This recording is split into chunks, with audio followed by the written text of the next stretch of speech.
Hello again. Welcome to session 4 of the MAMES 2020 Connecting the Space Between Us virtual conference and exhibit hall event.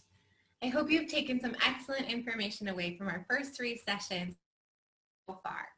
A special shout out today goes to our sponsors of this session, ProChant, Allegiance Group, and Playmaker Health. And now I have the pleasure of introducing you to Ty Bello from Team at Work with his presentation on how to speak plain to the referral community during a pandemic. Ty has been gathering key information from both the referral community and pain points experienced from the HME and CRT providers.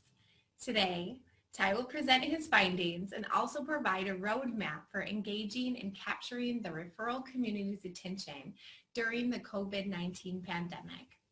We are excited to hear these findings from Ty, who is a top producing, high energy 30 years of experience successfully building, leading, and inspiring top performing sales teams that consistently exceed aggressive quotas. Known for creating a culture of success by articulating a vision that is mutually agreed upon, inspiring others to act, as well as recognizing and celebrating contributions while always challenging the status quo for opportunities to grow and improve. Let's give a warm welcome to Ty Bello.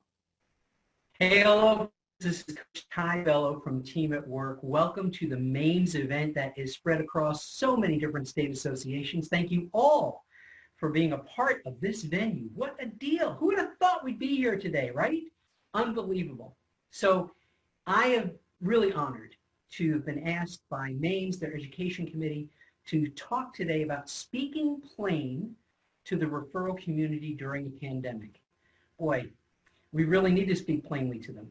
And there's a lot of things that we need to do in order to really engage that referral community to the best of our ability. As always, my promise to you is this: I will provide information.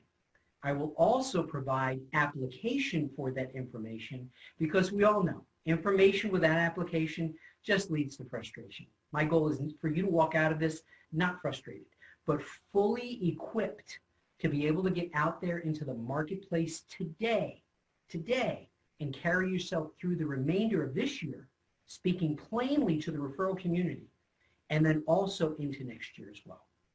So let's get started. Here are some learning objectives. Number 1, we're going to talk about what the referral community really needs and wants from us as providers. I think that's changed. I think it's, let me say it this way, I think it's always been the same. I think it is elevated now, even more so, and we've got to adapt to that. We're also going to talk about the pain points that all of you as providers are facing today, and the referral community is also facing during this pandemic.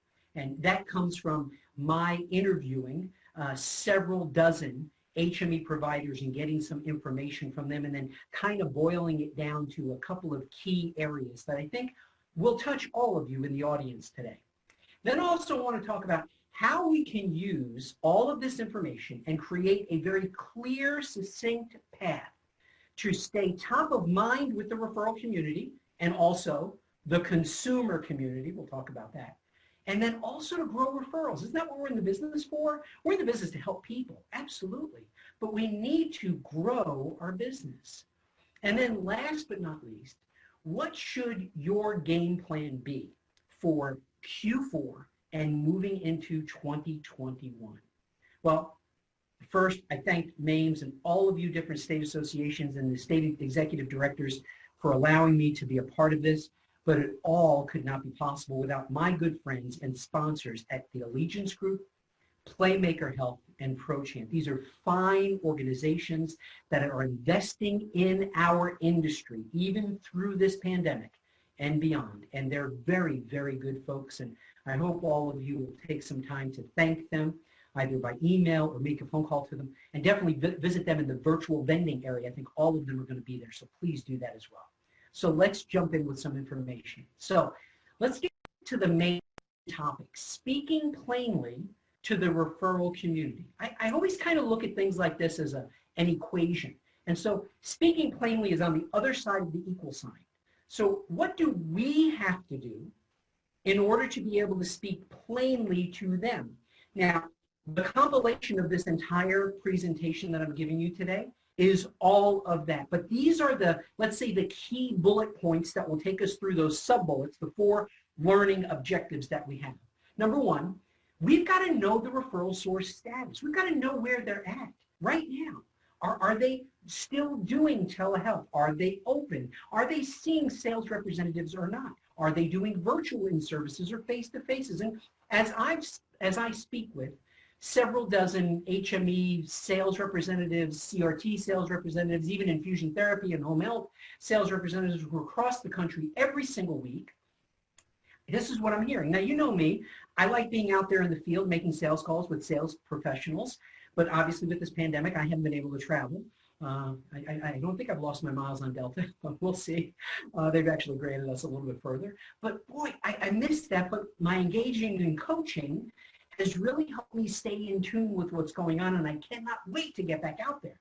So what does the referral source really need from us, but what's their status? We've got to understand that. And as I'm hearing from the different folks that are out there, some folks in multiple states, but I'm hearing things like in Texas and Florida where there's been a little bit of a resurgence of the pandemic as of late, and we're coming out of that now, is that things seem to be opening up. Now, every state is a different phase, got that?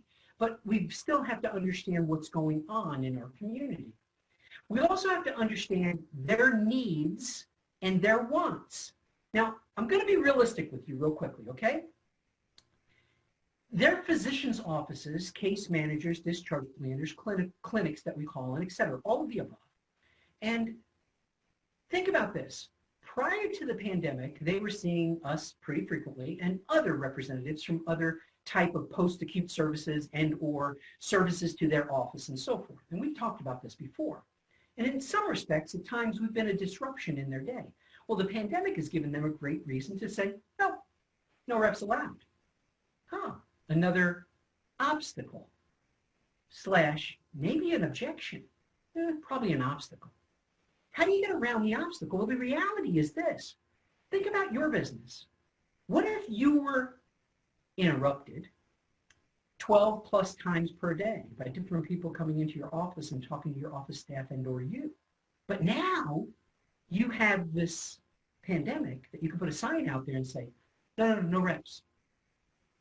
You're able to see more patients in a day. Your staff is not bothered by other people. Do I ever revert back to allowing reps come in? Well, I'm not a prognosticator, but I will prognosticate just a little bit here. I don't think the sign for no sales reps allowed, or however politely they put it, is going to go away anytime soon. I think it will go away for the majority of practices that are out there that we call on, but I still think some will continue to carry that sign well into 2021, and other places will not allow us in at all. Still, I believe that. So that's the reality. We have to understand their needs and wants, but we also have to be realistic. How do we get there? That's what we're going to talk about here, speaking plainly to the referral community. We've got to create a value proposition script, unique sales proposition script, unique value proposition. And we're going to cover that in just a little bit, so I'm going to hold off on getting into that. We've got to have upfront, dynamic conversations and be a resource to the medical referral community as well. We've got to do all of that, okay? And I believe we've done a good job of that. You've heard me speak before, and I've spoken about delivering content and not calories, right? Content and not calories. The phrase in-service doesn't mean I'm bringing food. The phrase in-service means I'm bringing education, but we've allowed it to morph into I'm bringing food. And we've got to stop that. We've got an opportunity right now to pivot. I call it the pandemic pivot. We've got a chance to pivot our business from calories maybe to content. And we've got this last quarter to do that even better than we've done before. And have those upfront dynamic conversations with those referral sources in the community and show them how we can be a resource to their business, to their practice, to their patients that they entrust to us. Now, SRS is kind of a proprietary thing that we do here at Team at Work in our sales training.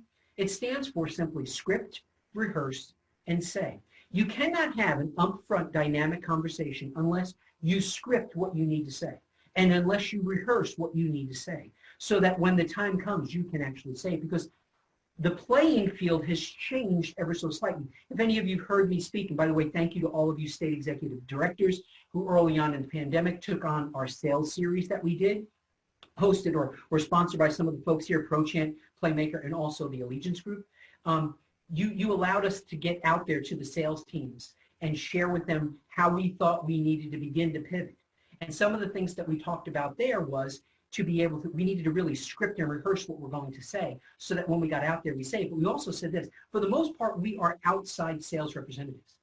But now with this pandemic, we have more inside responsibility. We're going to cover that in just a little bit as well. But I want to tell you that that's changed. If you listen to the presentation from several months ago, and I gave you a guide, I've changed the guide. Why? Because we're in a different space than we were in at the beginning of the pandemic to where we are right now. So we need to adapt to that, okay? Then what about new training for your sales team? Yeah, and I'm not trying to self-promote here. That's not what I mean. I mean more educational training for them.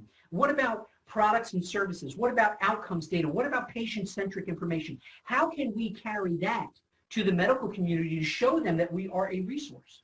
Because that's what I believe it's going to take, and we'll see that in just a second. Then ultimately, what do we need to do? We need to execute that plan, which we're going to talk about. We need to review that plan, and then we need to adapt again, and then we need to repeat. I do not believe, you've heard me say this, not everyone, a lot of folks are calling this the new normal. Folks, if this is the new normal, I want off the ride. Please, give me my ticket. I want off. I want my money back. I don't want to be on this ride anymore. I don't think it's a new normal. I think this is the new environment headed towards whatever that new normal is, which is undecided right now. We don't really know what Q4, as a matter of fact, is going to bring. We don't know what 2021 is going to bring. So that's why we've got to execute a monthly plan.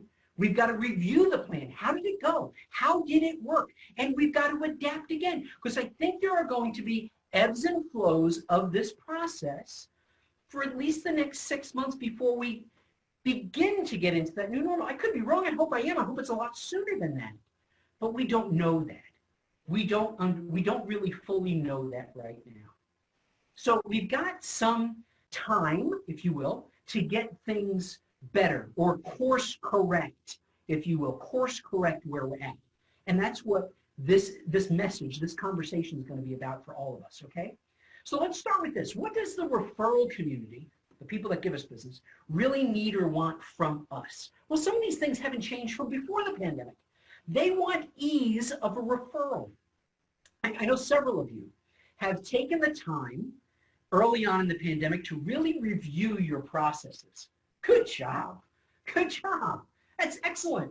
So how easy was it to get a referral into your business? You probably found some things that, if I were a referral source, I might be a little taken back by the process. And hopefully you've adapted that. So the ease of the referral has always been top of mind for them. Now maybe more so because they've added new things to their business, i.e. telehealth. They're doing a mixture of those things. I'm hearing a variety. I'm hearing, well, they all went pretty heavy telehealth right at the onset of the pandemic. And slowly, some of them have morphed back into seeing face-to-face patients, but they're still doing telehealth. And some, very few that I've heard from sales representatives that I engage with, are no more telehealth at all. They're back to seeing full-time patients. They're out there, but not many. I haven't heard of a high percentage of them. So we've got a new, if you will, obstacle to contend with. So ease of referral, we've got to really tout that, share that. Convenience of services. How convenient, not just the ease of the referral, but how convenient is it for the service that we're attempting to provide for those consumers to get? You know, I just heard this just yesterday, Wednesday. Monday, I heard it Monday. Today's Wednesday. Sorry, losing track.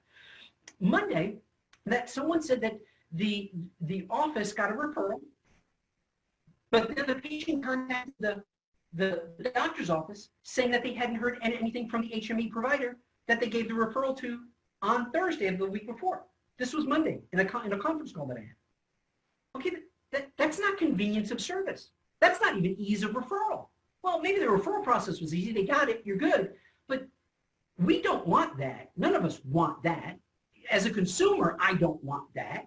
That somebody tells me they're going to have someone call you, and then 3 days later, including over a weekend, they still don't have a phone call. I don't think that's not convenience of service. Doesn't sound like it to me. So it's things like that that we've got to inspect so that we can expect a change in our service. Quality of care has always been top of mind, but I'm going to say this right now. Quality care, patient compliance. You combine those two things together. Those are things we need to talk more about, more than maybe we've ever done before. Because as you're going to see in a little bit, some of the things that we need to do to differentiate our business from other similar providers is just that. So the plain conversations, the plain talk that we need to share with the referral community kind of surrounds itself around these things. And then obviously consistent follow-up. I kind of group those bottom three together: quality of care, patient compliance, and consistent follow-up. And the information that we're bringing back to the provider, to the referral source, to make sure they understand what we are doing to keep their patients compliant, to keep the level of quality care up, and then also the consistent follow-up and what we're doing with that. Talk about accessibility. Sales representatives, 30 years ago, I know it sounds like I'm a dinosaur, right? No, I'm not a dinosaur. Look, I usually get out 250 plus times a year with sales reps like you on sales calls. I stay very fresh for that. The pandemic has disrupted that, and I cannot wait to get back out there. I really can't. I'm looking forward to it. But in the meantime, I'm interacting with you guys via other platforms, et cetera. I'm not going to mention names, right? Other platforms. It's great. But here's the thing. I've got to make sure as a sales representative that when I'm out there, that I am representing all of these bottom things to the best of my ability. So when I get an opportunity, like right now, let's say it's the end of the month, okay? And I see there are some pending referrals that are in the hopper, and they're on hold, okay? They're on hold for documentation from the referral source, the referral community. Boy, the last week and a half of the month, bring those on to me. Bring those on to me, revenue cycle department. Bring those on to me. I, as a sales professional, will be proud to be a courier of that information out there, because if I can get that documentation signed before the end of the month, I get credit for the referral. Now, that should have been the way we always think, but maybe now in this pandemic, we're really thinking of other ways of boosting that. So last week and a half of the month, you should be looking at those things that you can impact. Right? You got the phone to ring, we got the referral, thank you. But now, towards the end of the month, are there things that I can do? And a lot of you are probably already doing this stuff. I'm just making sure that everybody's on the same page, if you will. Okay? Now, what about this? What do providers need and want from the referral community?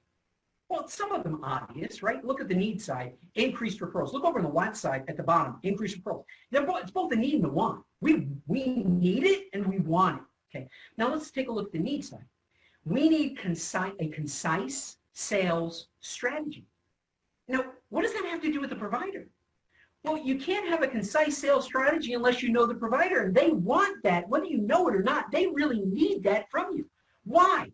Because they're getting bombarded with other people that don't have that concise sales strategy, prior to the pandemic or now. So what happened before was they weren't bringing content. They weren't a resource. They were a non-essential to their business, but they let them come in. And once the pandemic hit, non-essential. I don't need you. I get all my information from the other guy. We got to change that. This is a perfect time for us to do the pandemic pivot. You should probably make a dance out of that, right? What do you think? So we have to grow opportunities. They need that from us. So how do you grow opportunities? Well, let's just look at one area right now, if you don't mind. Okay, I'm just going to dive into something. What about home sleep testing? And a lot of you are doing it. How backed up are your labs? I mean, if you're a patient and your doctor tells you he wants you to go to a lab, it's like going to a hotel. Do you want to go? I haven't gone to a hotel since the pandemic started.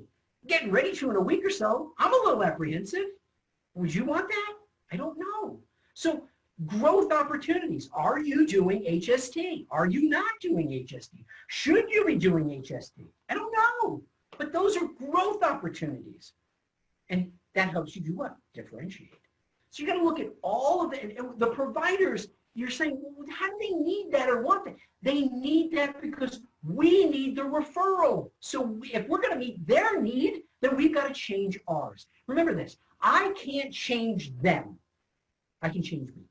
So if I can change me to be more of a resource to them, I'm meeting their need. On the want side, we want access to the referral community. We need that as providers. We need access to them. And that has changed. We don't get this open door like we used to. And I know that's a mildly easy term for me to use. I understand what it's like being out there. We also need sales accountability. We want it. Whether you know it or not, you really do want it, especially now moving into Q4 in 2021. We've got to put away things of the past and look at new tools and opportunities for us for the future to drive sales accountability and to drive a strategic sales strategy. And if none of you have ever done a strategic sales strategy in the past, that's okay. Maybe now with this environment that we're in, what we've gone through for these past several months, you're finally there. You're finally at a point that I've got to put together a sales strategy. I'm going to give you some tools for that in just a little bit. And we obviously, I said earlier, we've got to increase those referrals that are out there as well, right? So that's what providers need and or want from the referral community, with a lot of things that we need to do in order to meet that need and to get those things. So the difference between the next area, the obstacles and objections, I kind of alluded to this a little bit, but an obstacle is simply things that are blocking or preventing or hindering. Things that are blocking or preventing or hindering. Objections are things that are challenging or disagreeing with, whatever that is. You know, we're faced with now today, as always, a combination of those. And there's different ways to address each of those as we go forward. So let's look at some of the ways that we can solve some of these obstacles and objections. But first, let's do this. Let's take a look at what some of the providers in the polling that I did, what some of the providers said are some of the things, the pains that they are facing right now as a provider. So they're realizing they're not having accessibility, so there's no face-to-face with the referral community. Again, ebb and flow, different pockets of the country at different levels. There's a real demand. Early on, there was a real demand of rush orders, like same day, next day, get the patient out of the hospital. Well, I think we've always had that, but I think this has just elevated that to another level, maybe even exponentially elevated that to another level. So that's an operational kind of thing that we need to work on if we haven't worked on throughout the pandemic. Keeping the sales team active and productive, right? Early on, you've got all these salespeople that usually are out there making sales calls that are now in the office because every place is closed down and we don't want to go out there. We don't want to put them at risk to go out there, right? This is before we started talking about masks and social distancing and all that other stuff. And slowly we're getting back out there. And I'm here to say today, the plan that I gave you several months ago, it's ended. We need to move to a different phase. Just like we've gone through phases as a country and releasing in this pandemic environment that we're in, we've got to do the same thing. So keep salespeople active and productive both. And back then in that state series association webinar series that we did, we gave a lot of tools for that. So no access to hospitals, case management, or patient for case management and or for patient education as well. Got it. Got it. I'm going to give you some tools as to how we can do that. We're going to address each of these. Then low inventory from some key products, and then also supply chain disruption, things that are going on. A lot worse at the beginning, better now. What can we do even going into 2021 to make it even better for all of us? Here's a couple of things. So we're going to look at each one of these. I'm going to break them down. We're going to look at the obstacle. We're going to look at the solution. Okay, the obstacle and the solution. So the obstacle here is no face-to-face with the referral community or no access to hospitals. So here's some solutions. You've got to create a sales call and outreach plan. And we're going to cover that in just a little while. You've got to become a content resource. Education, documentation and information that you can provide that you can bring out to the referral community. Tailgate. I love this one. Let me tell you what happened here. Not literally, but yeah, kind of literally, okay? So we can't get into see case management right now, right? We can't get in there to see those. There's no access to them. And long-term care facilities, assisted living facilities, et cetera, SNFs, I don't know. Maybe sometime in 2021 we'll get to see them. So you've got to probably try to meet these people outside. And that's okay. And it's been easing up. The people that I'm coaching, I'm hearing them, they're doing it. I'm coaching them through that. And they're doing things like this, like Ice Cream Wednesdays. Now I know, Ty, goodness gracious, Ty, you just said bring content and not calories, and here you're talking about ice cream. Well, just wait. I'm going to talk about Starbucks. I'm going to talk about Sonic and other things. I hate that, but where we're at right now, if that's how I gain accessibility, I'm going to adapt to that. But trust me, every latte I hand out, they're getting documentation. They're getting information. They're getting content with that latte, just not, white foam and blah, blah, blah, blah, whatever. Okay? So if I've got to use that as a tool right now to get face-to-face with them, then I'm going to do that. But it's not my long-term objective. Because if I do that now and I start transitioning to content, I will start moving away from calories. And that means I have access to them. And that's what I want, access to them. So the tailgate is literally Ice Cream Tuesdays, Mocha Wednesdays, whatever you want, something like that. And you call them and you say, hey, I know you're busy. I got it. I know I can't come in the hospital. Sounds like you probably need a break. I'm going to be in the parking lot about 3 o'clock today. Can I bring something for you and the team? Can 2 or 3 of you come outside and just pick it up for me? I want to share some things with you too. I'm going to tell you, no, I haven't done it, but I'm coaching people and we're doing it and it's working. Try it. See what that does. Food truck. This is very unique. I told the guy that did this I was stealing it from him because I think it's awesome. This guy's got a big office that gets a lot of business from. He gets the majority of their business. Well, obviously you want to stay top of mind with them, right? Because the competition might be sneaking in even during this pandemic. They might be sneaking in, getting some stuff. We want to stay top of mind. So here's what he did. He found a food truck that was completely licensed. He made sure that that food truck can go to this location. He told everybody in there, here's a card. You need to bring that card downstairs and you're going to get a lunch up to $5 or whatever it is. Exactly what he would have spent or less if he brought whatever food into their office. And by the way, here's the in-service material that we're going to do, and we're going to do that day or the week later, whichever works for you guys. But I want you all to attend the in-service. Number one, I want to go backwards. Everybody attended the in-service. They didn't stiff them, which was really, really nice. They didn't stiff them. But what a unique way at the beginning, in the middle of all this, for him to get that in-service with those people. But guess what? Who also won? The food truck won. Because other people saw the food truck and came out and got food, not part of that office. Awesome stuff, right? Come on. That's the adapting. That's the Marine Corps, right? Adapt, improvise, overcome. That's what we're doing. If I've got to bring calories right now to show content, then I'm going to adapt to that. That's what I've got to do. Next one, virtual in-services. Guys, I'm going to tell you right now, you're going to see in a little bit how I feel about in-services. Always loved in-services, always believed in in-services, still believe in qualified in-services, making sure that they're qualified for us to do one with them. So I'm spending my time, my talent, my resources appropriately to where I can potentially get business from them because I showed them value. Absolutely, 100%. Now maybe more than ever because of accessibility. And then the virtual in-service, that's a different skill set, right? You've got some other things that you might need to be able to do, to be able to accomplish that. Are you there? Are you ready? Are you able to do virtual in-service? I'm going to steal some stuff from another slide, so I'm going to hold my tongue. I know it's kind of hard for you to believe that I'm actually doing that, right? Holding my tongue. What a deal.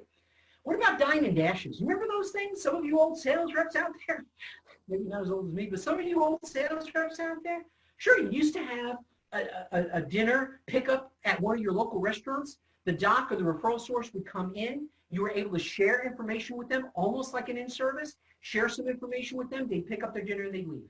By the way, still legal, still okay, staying under your dollar amount, all the above, totally fine, good to do, not a problem, okay? It's an in-service. It's education. Just happens to be in another location, okay? So again, it's thinking differently. So those are just some of the solutions to those two obstacles that we got. Next obstacle, rush orders, same day, next day, get the patient out of the hospital. Well, you got to use historical referral data. And what do I mean by that? Well, take a look at your referrals. How did they come in? Did they come in rush? Did they come in like that? Okay, have you adapted to that? Did you make a new process for those, i.e. like create a code blue or a stat process for your team? And they know that. And listen, it's the cry wolf scenario, right? You can't cry wolf all the time. You can't, everything's not rush. Everything's not rush. So plain conversation is when you do get to speak with the referral community, you do get to engage them, you can say to them, because you're tracking it, notice a lot of your orders that have come through have been stat or rush. By the way, we have a process, code blue and or a stat process, that we're able to take care of that. But are all of them stat? Here's our definition. And you share that. So we're willing to do whatever you need us to do and jump through the hoops and make it convenient and ease of the referral process, the two main things that they're looking for. But everything can't be stat.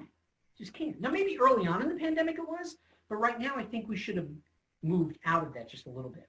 And then last, if you do have a code blue or a stat process and you're migrating away from almost every one of them being that way, you've got to move forward and make sure that this doesn't, people don't forget how to use this. For example, let me just do a quick example. If the power goes out today at your business, does your team know how to process orders with phone calls? If your computer system just goes down, it crashes, God forbid, I'm so sorry, I hope that never happens to any of you. But if it crashes for whatever reason, can you still take referrals?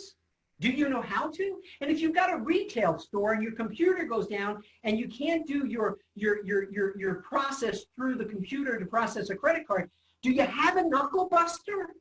Some of you don't even know what the heck that is. You're so young. You know, the little credit card slide thing, a knuckle buster. Do you have one of those? Does your team know how to do it? Well, the same thing with a code blue or a stat. After this, you've got to plan and make sure you understand how it works. You've got to practice it, you've got to review it, and you've got to execute it. Just like you do with a knuckle buster or anything else. So that's a pain point. Now we've given you a couple of solutions to consider. Next, low inventory for some key products, supply chain disruption. I know we faced a lot of this. No, I wouldn't say a lot like it's catastrophic, but we had our fair share at the beginning of this. Understood. Understood. The world was shut down pretty much, right? Okay. Create solutions. So you've got to have a hit list of problematic key products that you saw problems with beginning and during the pandemic. You've got to review frequently, receive frequent updates, I should have said, with your manufacturer's rep on where that's at. You need to plan if you have a business that has a purchasing person, this is part of the things that they need to be doing, right? And then you need to search for alternate products. Now, you got to be careful, right? An alternate product, does that mean they're going to have the same supply chain problems? Well, if they're a salesperson, they're going to tell you, oh, no, we don't have that problem at all. Well, you better check. So if you can get references, get references. Find out, call those people and say, how were they during the pandemic? Did you have any disruption at all? What was that like? You got to check that out. See the bottom thing there? No asking for forgiveness. Okay? I never liked the phrase, I'd rather ask for forgiveness than ask for permission. When I hear that from salespeople, I cringe because that doesn't build trust. Sorry for what I'm about to say. That's just untruthful. If you look that up, it's another word for lying. I don't like it. I am not going to ask for forgiveness rather than ask for permission. In any area, but especially this, I'm going to make sure, within reason, my medical referral community knows that there might be a problem. There might be an issue with a certain product. Why? Well, what are you going to do? You're going to let them call you and then you tell me, yeah, sorry, I can't take it. How many times do you think they're going to call you with that? Yeah, sorry, we can't take it. Until guess what? They stop calling you. I'd rather tell them than not. And tell them that I'm searching every resource. I know, listen, a lot of you are on LinkedIn. I'm not going to name names or anything else like that, but several of you put out posts on LinkedIn that you were looking for products during the early stages of this pandemic. Good for you. I mean that. Good for you. You adapted. You thought differently. Great. We need to do that. So let's be honest with our referral community. Let's take this low inventory, maybe key product problems, supply chain disruptions seriously. Let's help them understand that. Sales representative, part of this might be your role. You might have to share that with the community. I'm okay with that. I feel comfortable with that. Okay? Keeping sales team active and productive. So if you remember way back when we did that sales series through the state associations. So in that, we created a sales and an outreach plan, both. We're going to cover that in just a second. And there we had certain things that we did as sales representatives and certain things that we classified as outreach. And we had a plan. We even had a 45-day plan to keep things going and get things started back up as some of the pandemic started to wane off a little bit, just a little bit, right? And that seemed to work. Not only seemed to work, the folks that I've been engaged with, it's working. It worked. It really did help them stay top of mind with the referral community. We also have to develop a virtual in-service target list. Here's my plan here. I'm going to give you a guide of how many in-services I think you should have scheduled on the books every week. Because I believe this is one of those things that will continue to keep us top of mind with our existing referral source and also with the prospective ones that we're going after. But only if you as leadership and you as sales professionals sit down together and come up with a targeted list of both referral sources, people that we get business from, and prospective referral sources, people that we don't get business from, but we believe there's a lot of business there. And combine that list and say, this is who we're targeting for the entire quarter, for all of Q4. And you go after them. You work on that. This will help you in so many ways because accessibility, that is one of the ways that we can still have accessibility through virtual. And I'm hearing this loud and clear. There are some face-to-face in-services that are still happening today. Matter of fact, I spoke with someone today who has a face-to-face in-service this next week, which is the beginning of October, just so you know when this was recorded, the beginning of October, that they have a face-to-face in-service. So they're happening, okay? Next, hold the team accountable through coaching and through a CRM. Now, you've heard me speak about this several years now, okay? I know how we're functioning as a sales team without a CRM, and man, I know how we're functioning as a sales team with a CRM. Huge difference. Huge difference. The information that you can see, gather, utilize, see if a sales representative is active and not productive. All of the above. Folks, I'm telling you, it's a game changer. Simply a game changer. You also might want to consider this. You might want to consider market data. I believe in it. I wish I had it 30 years ago when I first started on my sales. I really do. It's relevant. Now, somebody's going to say, yeah, we got it. It's not really perfect. Good for you. You're right. It's not. I've never seen sales data that is perfect. Market data, ever. Never. And I don't think it ever will be. There are going to be docs that are going to be on that list that you buy that died. They're not even around anymore. Or they moved to another state. Okay. Got it. And there's going to be some on there that they do that much business? Yeah, I don't know about that. Oh, okay. All right. Got it. You're in the field. You may know better than we do, better than the data knows. But I'm going to tell you, having the data is better than no data. I believe that with all my heart. We can change behaviors of sales professionals that are out there, which ultimately changes the sales referrals that we get by using both the CRM and also data. So all of that, there were some of the pains with some solutions for you to consider. So how do you create a path that will help you stay top of mind and grow your referrals? So remember this chart? Those of you that were a part of the 45-day transitional plan to get back into the game strategy, this is another 45-day to get back into the game plan strategy as well, okay? And it has changed. In the previous one, you see here under week 1 where it has route time, that means time physically out there, and I had 24 hours. Well, way back when, I only had 8 because we were in lockdown. But we still needed to be out there because not everybody had closed yet. So we still needed to be out there. So I had 8, and then it went to another 8, then it went to 16, then it went to 24, then 32, then 40, and it went on for 40. Well, now you can see where I think we're at. Not everybody. Again, this is a guide You can use any one of these weeks and shift it to week 1. You can say right now where we're at 40 hours a week. I want my salespeople out there. Okay, good. That's where you're at. But other people that are in this audience might be on week 2 where it's 24 hours. Got it. So it's a guide. It helps you. But I'm going to say this. Without this process, and that's what this is, we don't have a measurement of keeping them accountable, the sales representative accountable for what's going on out there. But this is the expectation. This is the expectation. And I'm going to cover something here in a little bit. So I want you out there. Let's just use week 3, 32 hours a week. I want you to be out there and make your 12 sales calls that you're going to make. And what's a sales call? Everyone asks me that all the time. What's a sales? Simply this.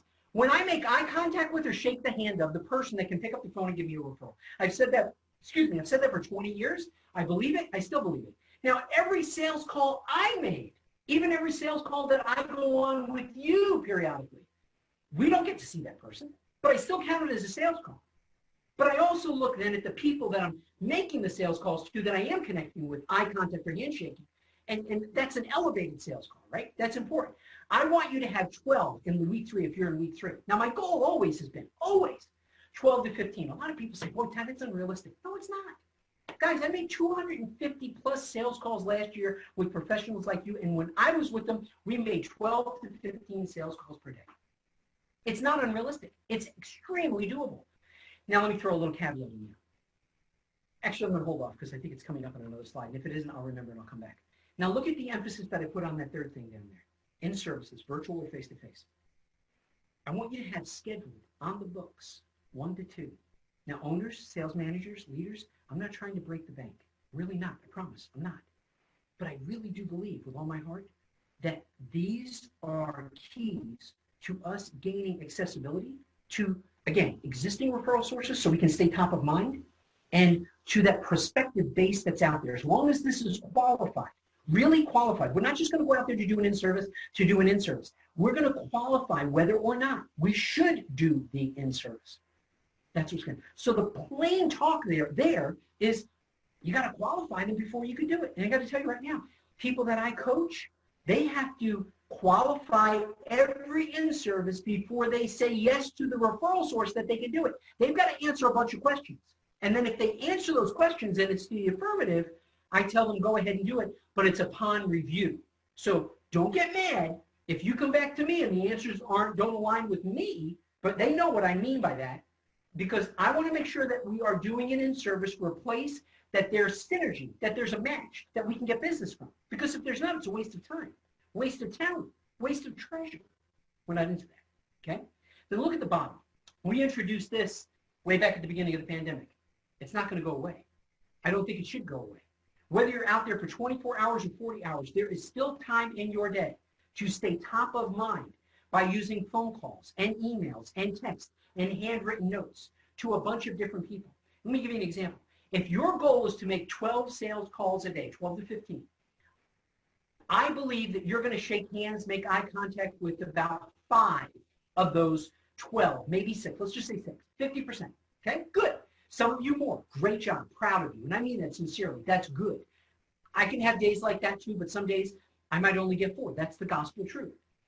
All of the ones that I didn't make the eye contact with, why not write them a handwritten note? Why not differentiate yourself? Whether it's to that referral coordinator that's in that office or directly to that doctor. Hey, doctor, I stopped by your office the other day. I met with Sue at the front desk. What a lovely lady. And your staff, you seem to be very busy. My name's Ty Bello. I'm from Ty Bello HMA. I hope the next time I visit, I'm able to see you or your referral coordinator. Look forward to an engaging conversation. Close it, stamp it, seal it, throw it out the window. Go. Differentiate yourself. How many of those do you think they're getting? Well, if they went through my sales training, they're getting a lot. So good. That's one of our techniques. One of the things. So here's a balance. Here's a guide. Week 1, 2, 3, 4, 5, 6. Figure out where you're at. Put these in place. Again, share with your team. This is a starting point. This is so that we can move and migrate through Q4 and into Q1 of next year on a good trajectory, the right path of getting out there to the referral community. Very important. I hope this has been valuable to you, okay? Next, so adapting is really the new word. It's the new game plan, if you will, going forward. This strategy has got to be reviewed on a monthly basis. We talked about that earlier. You got to review every strategy month by month, because things might change and you might have to adapt again. So your Marines for the rest of the year or for the indefinite future, because we are adapting month to month right now because the community is changing so frequently. Then you've got to use, I'm suggesting you use data and you use your CRM to really help you strategize where you should be going. Now, this is the piece that I said was on another slide that I was saying. The goal is 12 to 15, but right now, you might need to do 20 to 25 to get your 12 to 15. Why?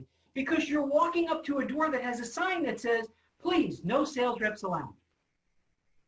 Okay, that just took 3 seconds. So what are you going to do now?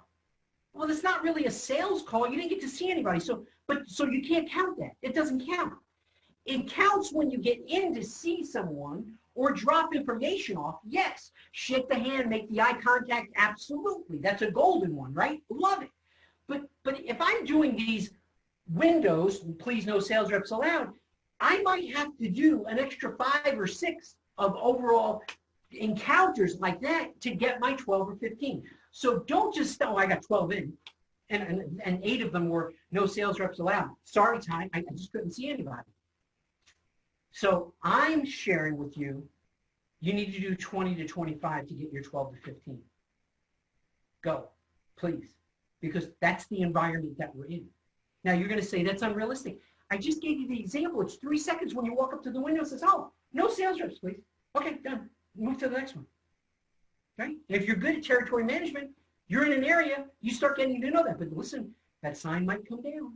Be ready. But also, true story, like everything else I told you was a lie. True story. Today, in a coaching call with a young lady, she said yesterday she was in a medical complex, and at both ends, I don't know exact ends, but at both ends of the complex, there's 2 doctors that are owned by the same medical group, okay? She walked into this office, walked in, saw a lady at the window, even got to speak to the referral coordinator in the back. Touchdown, awesome. The other one met at the door, not even inside, the door. No reps allowed. Do you have information, give me? Great, thanks, see you. Patients only. Same medical practice, umbrella, 2 different offices. Okay, that's where, did she count that one down there that she didn't get into? No. Did she count this one? Yeah. She had to find more to make her 12 to 15. Okay, got it. How long did that take? 15 seconds to hand the paperwork to the lady? Okay, got it. Virtual is part of this new normal. I hate to have that in there because, like I said, we're in a new environment to the new normal. So are you there? Are you ready? Can you do this? Do you have a cache of virtual in-services that you can do? And for me right now, those things are for existing referral sources. Yes, I want to talk about process. What is the ease? What's the convenience of the referral? Absolutely. But they're already using these, so I'm going to make sure I use a little bit of that. I want to talk about real content, big meat. Okay, big piece of steak is what I want to talk about here. I want to talk about patient outcomes. I want to talk about patient compliance. I want to talk about patient engagement. I want to talk about those things that differentiate me from other competitors that are in the marketplace. Okay, so that's what I want to talk about in those virtual settings and those face-to-faces that I get. So do you have all the tools? Do you have a cache of all of those different, let's call them in-services, webinars that you can possibly do with them? Do you have the platform to do it, like this one that you're watching this on? Do you have that? Are you prepared?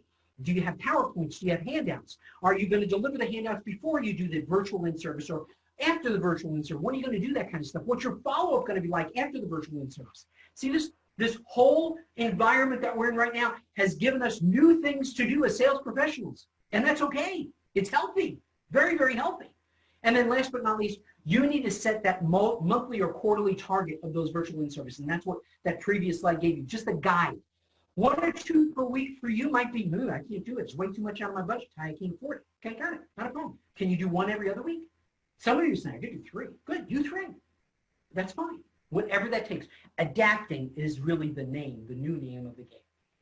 All right, so now, how do we plan for Q4 and then strategize for 2021? I've always said this about strategic planning. It's specifically sales strategic planning. I feel that we should always do that, and I've said this for a couple of years. Whenever pumpkin spice latte hits the market, that's when you need to start thinking about your strategic plan for the next year. Well, don't you know, normally that comes out in October, and don't you know they released it in September? It's kind of like the Hallmark Channel. We have Christmas in July. Everything got bumped early because of the pandemic. They're going to try to create more revenue. So when's the best time for you to start strategic plan? Right now, because pumpkin spice lattes are out. So I'm not going to change my opinion. Starting now, September, October timeframe, it's not bad. And I know when this is going to be aired in October. Great. Start now. Go for it. It's a good time. So what does that look like? Well, the Q4 plan. You've got to develop a sales forecast end plan. Plan first, forecast second. What do I mean? Let me go over just a few things with this before I get into the next bullet. So try not to read too far ahead. Okay? The difference between a plan and a forecast is this. A plan is a plan. Plan doesn't change. But I want you, now you can look down. I want you to develop a plan based on by referral source, by rep, and by product offerings. So CPAP, BiPAP, NIV, ventilators, nebulizers, beds, wheelchairs, canes, commodes, complex rehab, group 1, group 2s, whatever your scenario is. Yes, buy that product, buy that referral source, look at historical data, all of the above. Yes, preach this to you for years. Maybe now is time you get to do that. That's awesome. Good job. We're going to do it right. But that's the plan. So that gives you a number. That gives you a number that gives me a sales rep a target that I'm going after X number of referrals in a given month on this specific product line. And by the way, here's all the different referral sources that you can expect to see business from. It also gives me a target area to say, I'm going to focus on these guys because there's growth opportunities. These guys are about the same. And my new prospects that I'm bringing in are going to produce so much as well. Great. Now, that's the plan. The forecast is what changes every month. If you achieve your plan in all of your areas and actually exceed in some, go forward next month with the plan that you have for, hypothetically, November, okay? But if in October you achieve plan in some but not all, the ones that you did not, those need to be added to the plan or the forecast for next month. Example, if last month, October, I wanted 10 CPAP, but I only got 5, and my plan in November is 10, I've got to take the 5 from here in September that I missed and add that to my 10 here to make it 15. See, the plan stays the same. That's what you built your business on, a business plan. This is what we're going to do. So that doesn't change. The forecast changes. By the way, sales rep, you've heard me say this too. So if you exceed the number, does that mean the number for the next month goes down by that much? What are you, crazy? No, of course not. Good job. Thanks for bringing in the extra business. No, our plan isn't just to hit the number. Our plan is to exceed it, okay? So that's why a forecast changes. Guys, this doesn't have to be just Q4. This could be every month. That's what a plan and a forecast does. And you can do it. Tools like your software that you've got, yes. Tools like what? A CRM, yes, absolutely, okay, absolutely. So that's the game plan for Q4. Then the big thing there is we've got to get out there and execute. So you can see how important this is. And things that you might want to consider measuring, specifically sales metrics, is back to the slide from a few ago, 12 to 15 sales calls per day. Okay, number of sales per day. How many prospects are you calling on? Per day. You mean I should be calling on prospects every day? Yeah, absolutely you should be. And I've been preaching this for years, but you should be. See, the pandemic hasn't changed my process. The pandemic has just emphasized the process that works. So it's done. It's emphasized it. Why? Because it works. And it works well. Even through a pandemic, it works well. So you need to know who is referring and who's not referring. Who do I need to go see and thank? Who do I go and see? Hey, did something happen last month? I missed a referral from you. What's going on? Are we okay? Is everything fine? What's up? You need to do all of that, okay? Then what about number of new accounts? What about number of new accounts that you're getting? New prospects that you're getting? We're going to cover this combine result in just a second, so I'm going to leave it sit there. And then account growth. Account growth.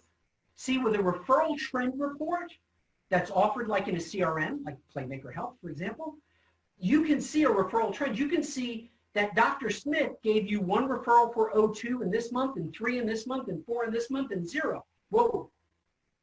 0? Was he on hiatus or something? Did he go somewhere? Was it early on in the pandemic? Was that when his office was closed? Could be. Okay, good. But that's your referral trend. And that's what I want to see, account growth. I'm looking for it to go this way, right? More numbers and then profitability. Guys, this is a great time. This is not really great as far as the pandemic goes, but this is really a great time to really assess what products are you really going to carry in 2021 or not? What do they look like? What's been most profitable for you this year? What changes do we have coming up that may make certain products more profitable than they have been in the past or not as profitable?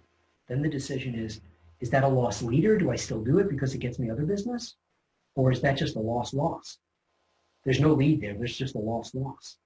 Got to decide that, right, to move forward. So these are the sales metrics. Now, metrics are the numbers by which we live. Cadence is how we do it, the frequency, if you will, the rhythm, if you will. So you got to measure what matters, right? So weekly sales call planner, and I know I'm exhausting this, but I just cannot get over it. The CRM helps you do that. It looks at my future plan of where I'm going, what I'm doing, pre-call planning. What am I doing to prepare before I go out there and know I'm going to get the no representative sign and get to hand out documentation? What dynamic conversation, what plain talk am I giving to that person there? Am I following up with a handwritten note even though I didn't gain access back there? All of that. How am I doing my in-services, my lunches, virtual or face-to-face? What am I doing with my territory management now that I've got some places that are closed and or open and I don't know? Because when I'm out there, I'm getting some places that are closed, some places that are open. But the next week I go back and this place is open and this place is closed. That could happen. That has happened. Then daily CRM entry. Yeah, if you're using a CRM, use it daily. But owner, manager, sales manager, sales coach, review it with them. I'm going to give you a guide to that in a second. Weekly review of the numbers, the metrics. You get to do that with something like a CRM. Now take a look at this. This is my coaching plan. This is how I coach people, okay? I'm giving it away, free of charge, okay? So take a look at this. By the way, you're going to get the slides. Obviously, you're going to get these through the state associations, no problem at all.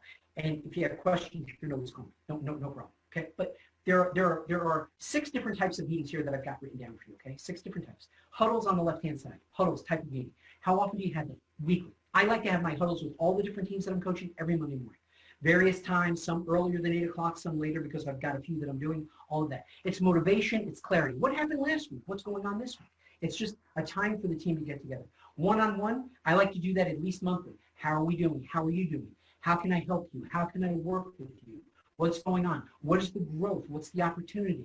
I'm looking there at overall the individual, really working with them. Halftime is really important. So anytime shortly after the 15th of the month, I want to review where we're at. Typically, I will take one of my Monday morning huddles and I will make that my halftime review, okay? And all that is simply this. If my goal was to get 10 CPAPs this month and I'm at 3 and it's the 16th, how am I doing? What's going on? So I can talk to everybody on the team and I could look at everybody's number and say, but your goal was 10, you're at 3. Okay, what are you going to do differently week 3 and week 4?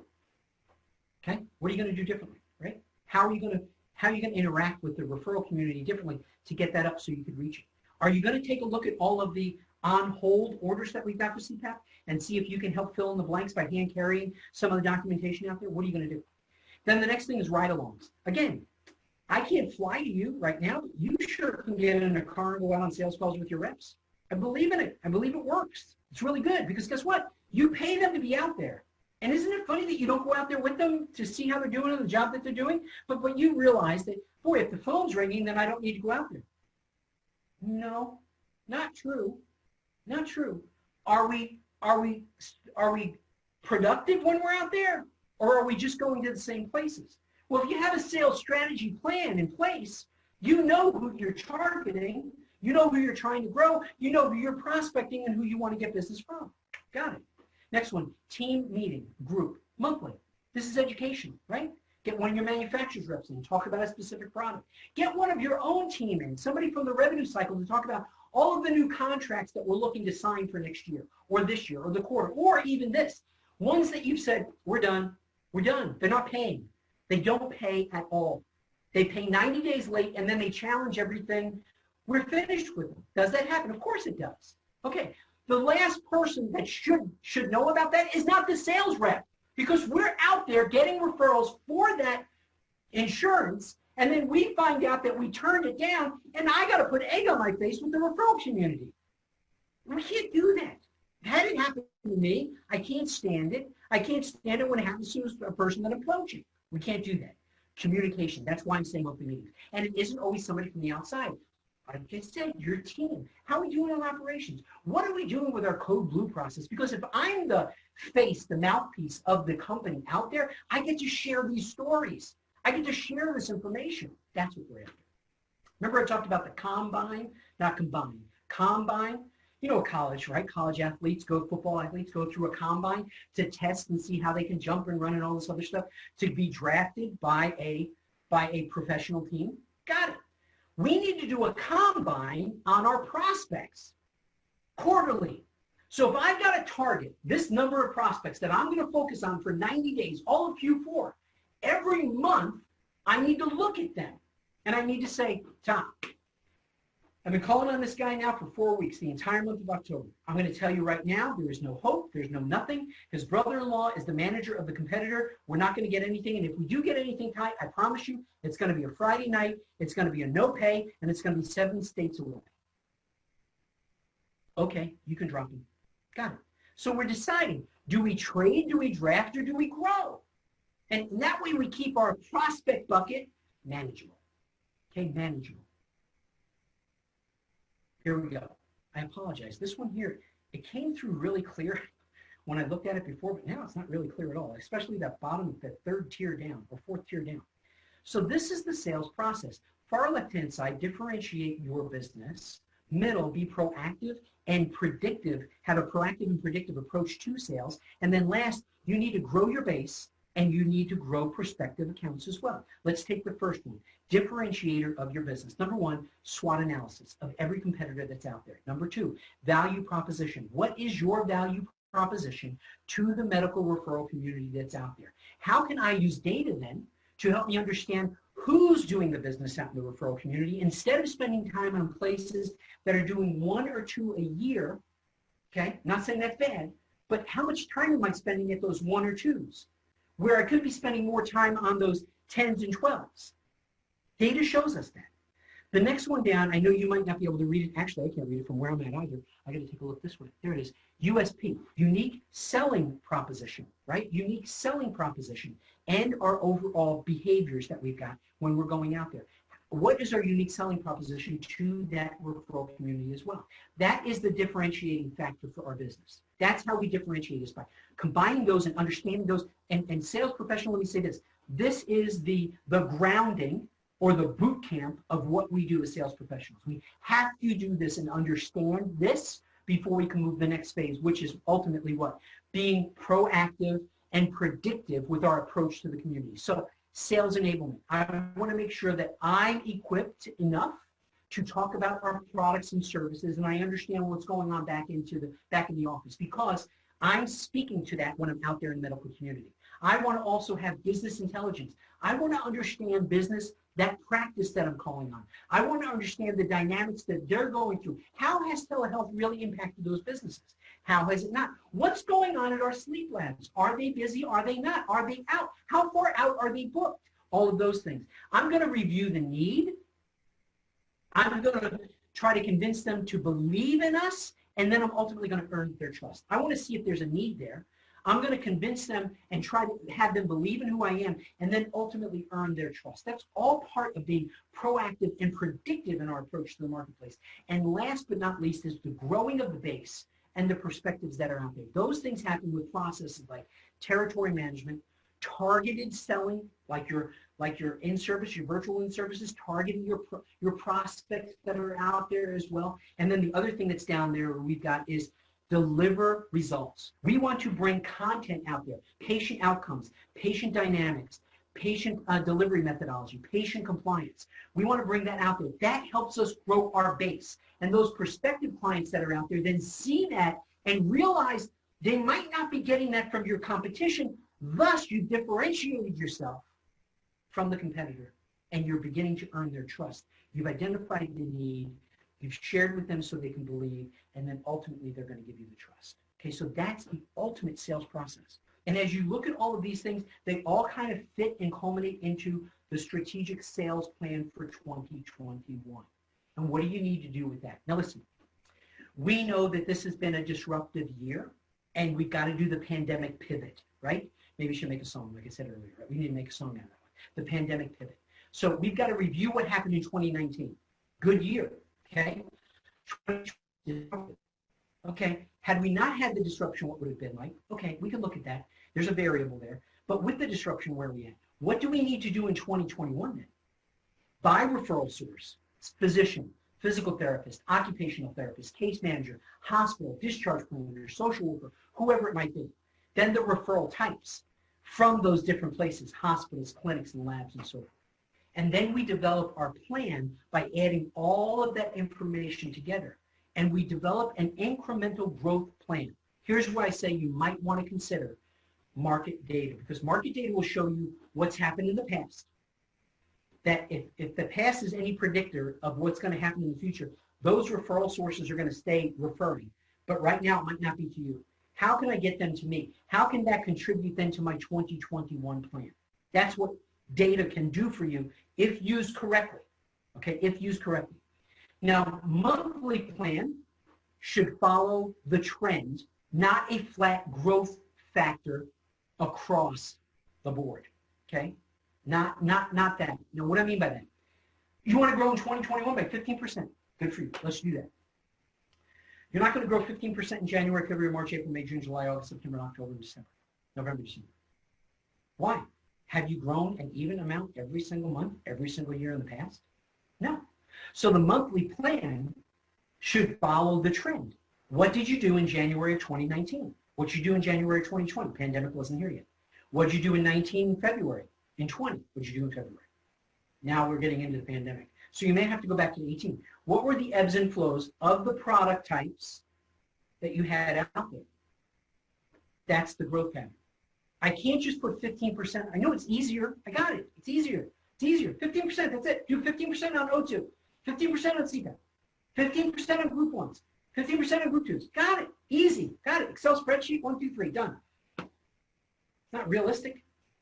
I mean, listen, if you didn't grow 15% in 2018 and 2019 and 2020 in January, you think you're going to grow 20% now? Even with the data, you might have a better chance because you have a better strategy. But no, if you only grew 5%, you're asking 10% more. I'm going to tell you, data's not going to deliver that. It might deliver 7, but it's not going to deliver 10. Okay, so you got to follow the trend. Okay, then you create the strategy by the referral source, by the product for each representative. And then you hold me accountable as a sales representative to execute that and grow it. And we look at it according to the coaching schedule that I gave you. We look at that every single month together. Okay. Next thing is you've got to review the plan with the sales team. Okay. Now, to me, this is a very detailed approach. This is before we get into 2021. You want to review the plan with them and let them know, here's what our plan is for 2021. Okay. This is for me, this is a full day event. This is a full day event. How did we get to this? What did we do? Okay, how did we come up with these numbers? Why do we think we can do this? Oh, and by the way, here's your individual plan. By product, by referral source, with or without the data. Take it seriously, folks. Full day. One day is not going to kill your business.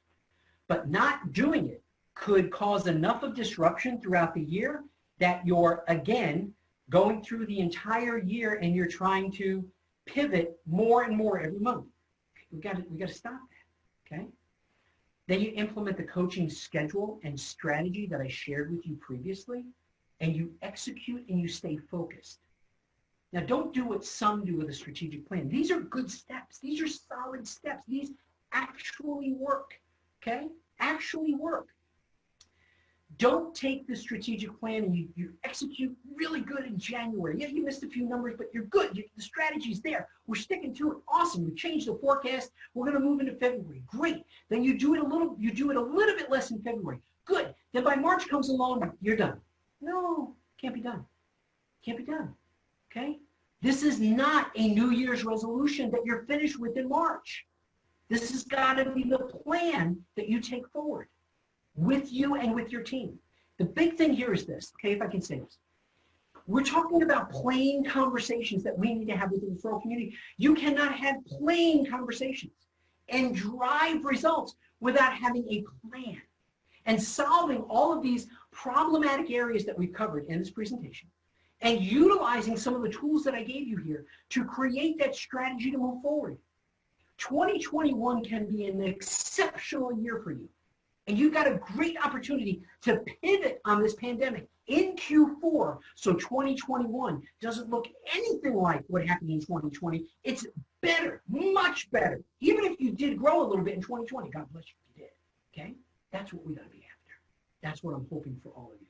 So again, I want to thank MAMES for heading this up, all of the state association executive directors for also getting this out there to all of your members. I'm honored, I'm really blessed to be a part of this, and I mean that sincerely. And last but not least, I want to thank the three sponsors of this. I want to thank Allegiance Group, I want to thank Playmaker Health, and I want to thank ProChamp as well. So here is my contact information. Please, if you need me for anything, please contact me. I'll look forward to seeing you face to face, if not in one of those platform meetings that we're having like right now, and we're able to see each other face to face. I'm going to be here in just a minute to be able to answer some of your questions. I hope you have a lot of them. Talk to you real soon. Wow, that was awesome, Ty. That was absolutely incredible. And I know through all technology challenges and being virtual, we pivoted. And I think I can speak for the attendees in the room that we'd all like to see your pivot dance. Yeah, it's not gonna happen anytime soon. Yeah, maybe. No, okay. I have to wait for a live performance. Okay, that energy, then we'll just run off of that. Yeah, so absolutely. Truly contagious. So great. So we do have a question that popped up in the chat box. So what CRM platform do you recommend? What specific CRM platform to use to keep track of the sales and metrics? Yeah, thanks for a good question. Whoever asked it, good job. We mentioned it several times during the presentation, actually, is Playmaker Health, and they're one of the sponsors of this, and here's why. Playmaker Health was designed specifically for the post-acute marketplace, which we are in, and that goes for those of you that are in complex rehab and obviously for those that are in HME as well. It really adapts to what we do every single day. I'm using it with multiple organizations right now, multiple sales representatives have for years, and to me, it is the absolute best and ties in very, very well with the majority of the ERPs, the software systems that are out there that you're utilizing to run your business on a daily, weekly, monthly basis. So I would venture to say contact Playmaker Health, get a demo of the product. I know they'll be happy to do that with you, whoever asked that question. Fantastic. Well, I know we had Garrett mention that this is awesome for new reps too. So I wanted to know, what would be your #1 tip for a new rep going out there into the field? Yeah, take the time, the appropriate amount of time right now. If you're brand new and you've come on during this pandemic pivot or early on last year and then the pandemic hit and it's kind of not what you thought you were signing up for, which trust me, it isn't what you thought you were signing up for, learn, educate. And what I mean by that is learn and educate yourself on the process by which your business operates every day. Remember we said the two things the majority of referral sources look for from us, and that is convenience and ease. So you are the face, you're the voice, you're the person that's out there in front of the referral community all the time, and it's really your job to be able to transfer that information of what we do every single day when the referrals come through to us and how we care for patients. And so educate yourself on all of that. And the other thing too is educate yourself on what's going on in the referral community. You heard me drop periodically here the word telehealth, telemedicine. Well, that's somewhat, I won't say it's new in the medical referral community, but it has escalated exponentially since the pandemic hit. Okay. So what does that mean for the practices and offices and places that you're calling on? What does that mean when we get back out there to the SNFs and the ALFs and so forth in complex rehab? What does that mean to the physical therapy departments and other places that you're calling on? How does that impact that business, and how does that or can that impact my business, my referrals that are coming from you? Are we giving the referral community a clear understanding of what we can do as they identify patients that have a need via telehealth, telemedicine, for the products and services that we provide? They understand what happens in their office. They understand what happens when a patient's in the hospital and goes through case management and discharge planner. This really isn't a different process, but we really need to spell it out for them that they understand. Even your telehealth, your telemedicine patients that you're identifying, we can care for. That's how I think a recommendation I would give to those sales reps. Awesome. Absolutely fantastic. Well, it looks like that wraps up our questions for today. Is there anything you want to wrap up with in final thoughts here today? No, I mean, just listen, these are unprecedented times, and this platform that's being given to us today through MAMES and all the other state associations that are joining us, this is amazing, absolutely amazing. And I know myself, I'm elated. I'm very blessed to be a part of it. Folks, let's really move forward in Q4. Let's set out a terrific goal for ourselves and really make 2021 a dynamic year. And let's move away from this pandemic pivot. And I'll look forward again to seeing all of you. And thank you, Rose, and thank you, Sarah, and everybody else for all that you've done to get this platform put together. We really appreciate it. We appreciate you, Ty. And it looks like we did just have another question come in from Garrett following his comment earlier. Do you recommend finding out what and how competitors are doing their sales calls if they're getting face-to-face meetings with clinics and are not, and you are not? Excuse me. 100%. 100%. Now I'm going to take you just a little bit, okay? Prior to the pandemic and after this thing is gone, whenever that is, we should always know what our competition is doing, right? And I like to do a SWOT analysis, strengths, weaknesses, opportunities, on every competitor. And by the way, that is a living document. It changes throughout the year. I update that continually, okay, if you will. But now, yes, and if you're practicing what was on that chart, right, if you're practicing the number of face-to-faces out there and the outreach components, those two different components, and you're getting out there, your sales team is getting out there to some degree, whether it's 24, 32, or 40 hours a week, etc., you are seeing and or hearing. And you need to be asking the people that you have that are key referral sources to you that you have a good relationship with, are they seeing the competition? You need to do that before the pandemic. You definitely need to do that now. My reconnaissance in the marketplace is every place is a little bit different. Some are getting out, some are less, some not as, it just depends. And then it's also the individual and if they're being pushed in the right way by their company. I mean, let's face it, we need to be out there. We just need to be out there.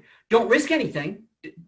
Follow all the proper PPE, social distancing that you need to do and respect the offices and places that you're going, but we've got to get back out there without question. Excellent.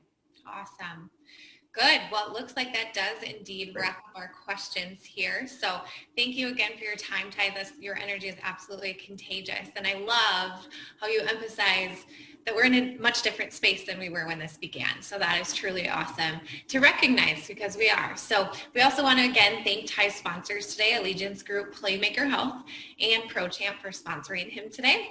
So as for what's next, because I know you're all wondering what this special announcement is, as we wrap up this session, you'll see that survey pop up once again. So please be sure to give us that feedback, you guys. It's very valuable to us, as you know. So next up, I have a super fun announcement for our dedicated exhibit hall time coming up in a moment. So listen carefully. The exhibit hall will be open now until 1:30 p.m. Central Time. And many of the exhibitors have your representatives in their booth. So please make sure you visit each booth and at minimum, leave a business card, which you should see in the middle of the screen. Just click the button, it'll automatically populate your information and then leave a little comment or ask your question there. We all know, MAMES, we have a rock star team of gamification people and that we're very competitive in earning our points and getting those drawings because they are amazing. But remember, it's not just about getting the points, but also about building the connections. Who could be a good referral partner for you? Who could you chat with to answer some of today's questions that have popped up? who could help you pivot as we enter into the next phase Ty was speaking about just now. So check into each booth, look at their resources. I know I saw some really awesome resources within all of the booths yesterday when I made the rounds to each booth. So please remember to support those vendors who support your association. Here's the fun part. Are you ready? Okay, when I leave this session, I will be heading to the exhibit hall to record 2 short videos in the chat section at 2 different booths. When you're traveling around and you find one of those videos, you must comment in the open chat section and you will automatically be entered into the drawing for a $100 Visa gift card. Beautiful. Now, like I mentioned, we'll be doing 2 of these videos. So we're giving away not 1, but 2 $100 Visa gift cards. So get out to the exhibitor hall. I'll be in there in just a moment recording those videos. So exhibitors, make sure, keep it a secret. And we'll see who wins those 2 gift cards. At 1:30, we'll be doing the live drawing in the lobby in the chat section with a video or 2. So with that, I want to thank Ty one more time for an incredible presentation and for bringing your amazing energy to the day. I now send you all off into the exhibit hall to have some fun, engage, and let's give Ty one more round of applause. Thanks, Ty. Thanks, Sarah. Thank you, everybody.